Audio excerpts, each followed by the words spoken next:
বাংলা ভাষায় আমরা গ্রাম্য ভাষায় যেটারে বলি কুল হুয়াল্লাহ সূরা। কুল হুয়াল্লাহ সূরার যেটারে বলা হয় ওই কুল হুয়াল্লাহ সূরা, যেই সূরার মধ্যে 4টি আয়াত আছে।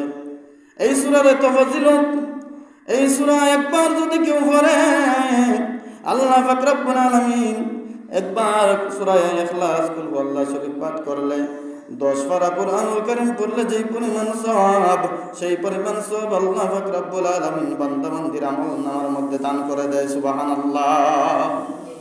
তাইলে একবার পড়লে যদি 10 পারা আপনার কুরআনুল কারীম পড়ার সওয়াব হয়, তাইলে 2বার পড়লে 20 পারা, 3বার পড়লে 30 পারা। অর্থাৎ এই কুল হুয়াল্লাহ শরীফ সূরা ইখলাস, যেটারে আমরা গ্রাম্য ভাষায় কুল হুয়াল্লাহ শরীফ বলি, এই কুল হুয়াল্লাহ শরীফ 3বার যদি কেউ পাঠ করে, তাইলে সমস্ত কুরআনুল কারীম তেলাওয়াত কইরা যেই পরিমাণ সওয়াবের অধিকারী হইতো, আল্লাহ পাক রব্বুল আলামিন 30 পারা একজিল কুরআনুল কারীম খতম করার, একজিল কুরআনুল কারীম পড়ার সওয়াব দান করে দেয় বান্দা বান্দির আমল নামার মধ্যে। সুবহান। তাইলে এই সূরার ফজিলত বেশি। শুধু তাই নয়, এই সূরা এমন একটি সূরা, এই সূরার ভালোবাসা মহব্বত, এই সূরার ভালোবাসা মহব্বত বান্দা বান্দিরে কি করবেন? আপনার জান্নাতে নিয়ে যাবেন। যেমন দেখেন, নবীজির এক সাহাবী, উনি আপনার কি করতেন? আনসারী সাহাবী ছিলেন। নবীজি মসজিদে কুবার, ওই মসজিদে কুবার মসজিদের ইমাম ছিলেন। উনি যখন নামাজ পড়াইতেন, ইমামতি করতে যায়, নামাজ যখন পড়াইতেন, উনি আপনার কি করেন? আলহামদু শরীফ পড়ার পর প্রতিদিন নামাজের সময়, নামাজ পড়ানোর সময় ওই আল্লাহর বান্দা নবীজির সাহাবী কুল হুয়াল্লাহ শরীফ পড়ে, সূরা ইখলাস কুল হুয়াল্লাহ শরীফ পড়ে নামাজ আদায় করে ফেলে। সুবহানাল্লাহ। অন্যান্য সাহাবীরা এরাও কুরআন জানেন, এরাও আপনার সব কিছুই জানেন, কিন্তু নবীজি যারা ইমাম বানাই দিছে তার বিরুদ্ধে কথা বলা, তারে প্রশ্ন করা তো আপনার আদবের খেলাফ।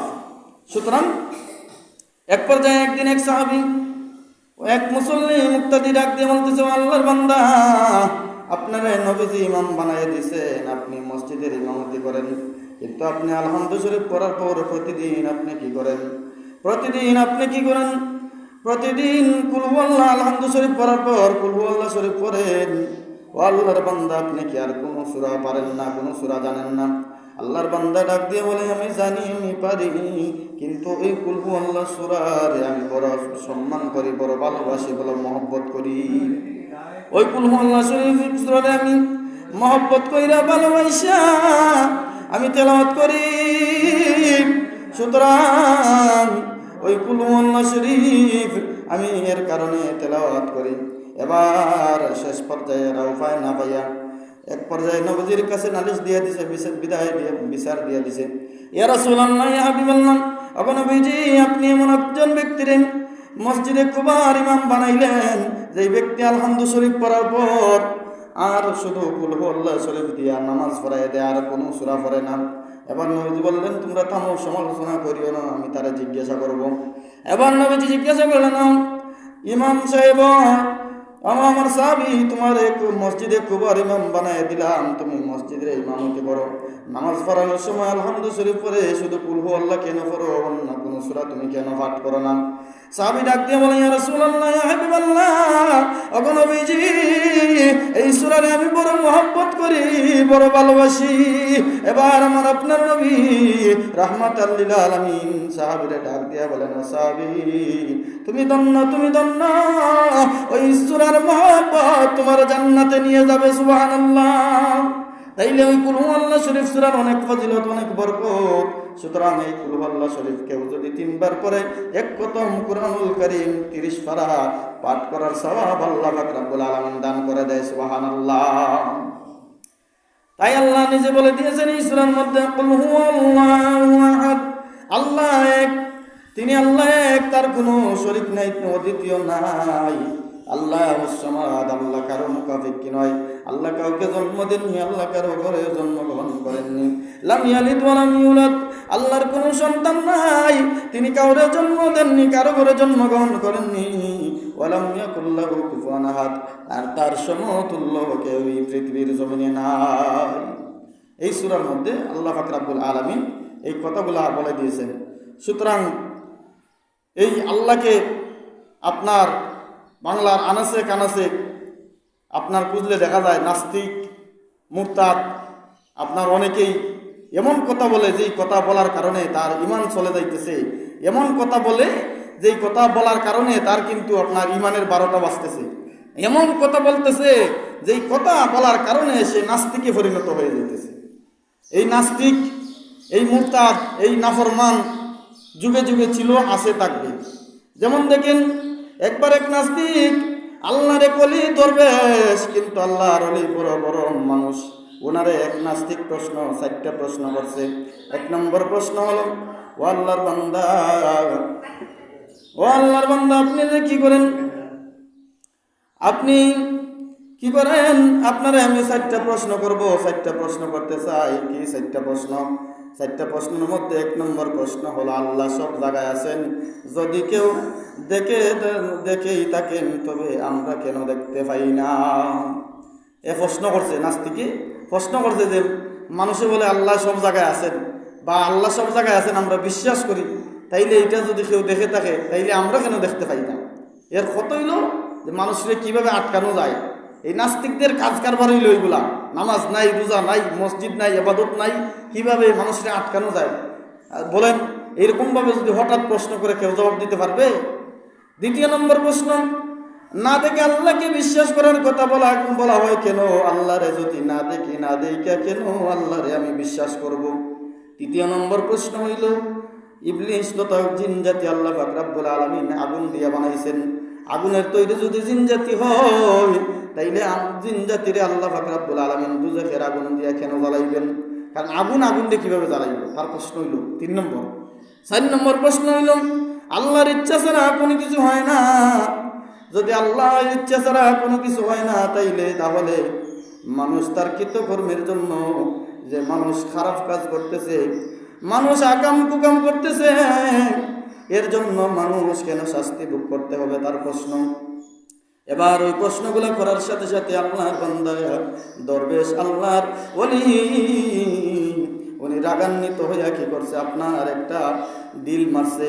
উনার সামনে একটা মাটির চাকা অথবা ইটের চাকা পাইছে, এটা দিয়ে এটা আর দিয়া উনি ওই নাস্তিকরে আপনার জোরে একটা আঘাত করছে, ডিল মারছে। ডিল মারার সাথে সাথে তার মাথা পেটে রক্ত বাহির হইছে। উনারে প্রশ্ন করার পর, কারণ এই বাংলার জমিনে গ্রামে গঞ্জে এমন মানুষ আছে, নমাজ নাই, রোজা নাই, মসজিদে আয় না, জুমার নামাজও আসে না, এমন মানুষ আছে, কিন্তু প্রশ্ন করবো আলতু ফালতু আউল ফাউল প্রশ্ন, যেইগুলার কোনো আপনার অস্তিত্ব নাই, যেইগুলা প্রশ্ন করলে তার ইমান নষ্ট হইতেছে, ইমানের বাতি নিভে যাইতেছে, এইদিকে তার জ্ঞান খেয়াল নাই।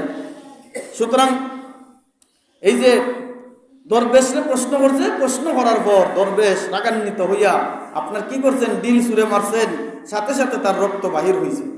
কারণ বাংলার ওই যে বললাম এমন মানুষ আছে যারা প্রশ্ন করে, এই প্রশ্নগুলা, এই কথাগুলার যেইগুলার কোনো ভিত্তি নাই, যেইগুলার কোনো মিল নাই, এমন কথা বলে যেইগুলা কথাগুলা শুনলে আসলে মনে হয় এরা আক্রমণ করি, আসলে মনে হয় এরা হত্যা করে ফেলি।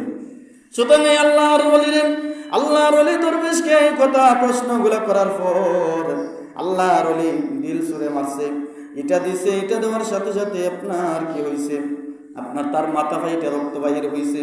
সে আপনার কাজীর দরবারে, সেই সময়ে কাজীর দরবারে যে কাজী সে বিচার পরিচালনা করতো, তার কাছে যাই বিচার দিছে। এবার কাজী ওই আল্লাহর ওলি দরবেশ ওনারে ঢাকায় নিছে, নিয়ে জিজ্ঞাসা করতেছে, আপনি তারে, সে লোকটা আপনারে প্রশ্ন করছে জানার জন্য, আপনি তারে প্রশ্নের জবাব না দিয়া, আপনি তারে প্রশ্নের উত্তর না দিয়া আপনি তারে ডিল মারছেন, মাথায় আঘাত কইরা তার মাথার মধ্যে রক্ত বাহির করে ফেলেছে, এইটা কেন আপনি করলেন?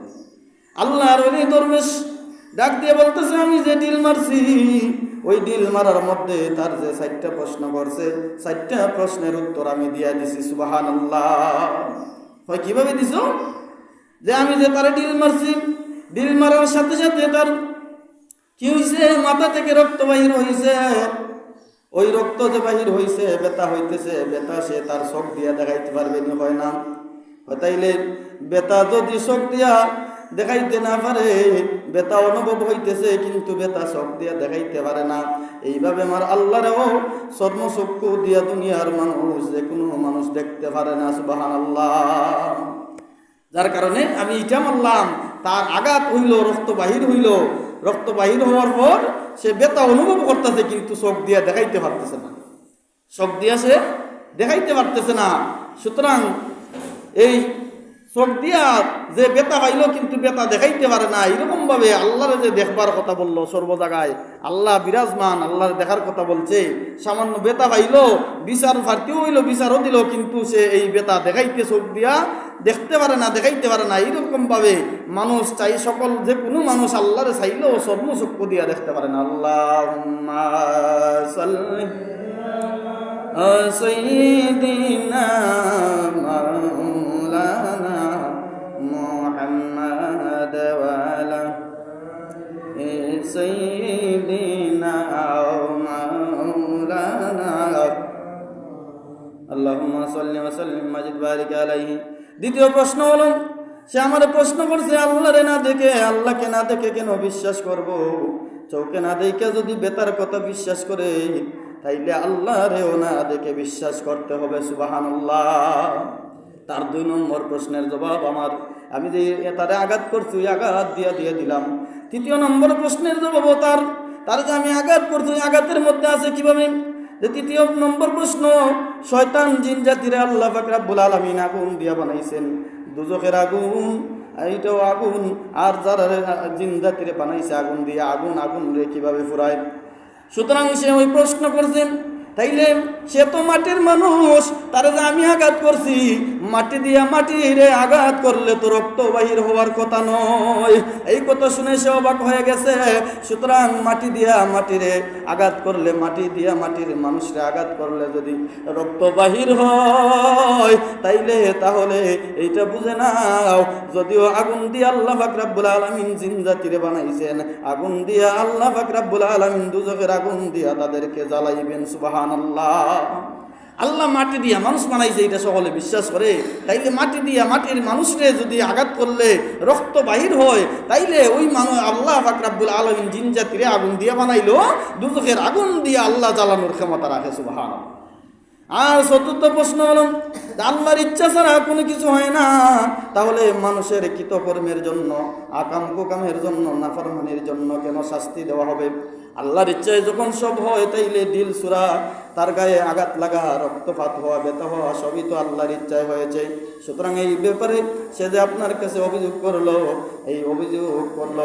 এর জন্য যদি অভিযোগ বিচার চাইতে হয়, শাস্তি যদি আপনার দিতে হয়, এর জন্য যদি বিচার প্রার্থী হতে হয়, তাইলে সে এইটা আর আপনার কি করতে হবে?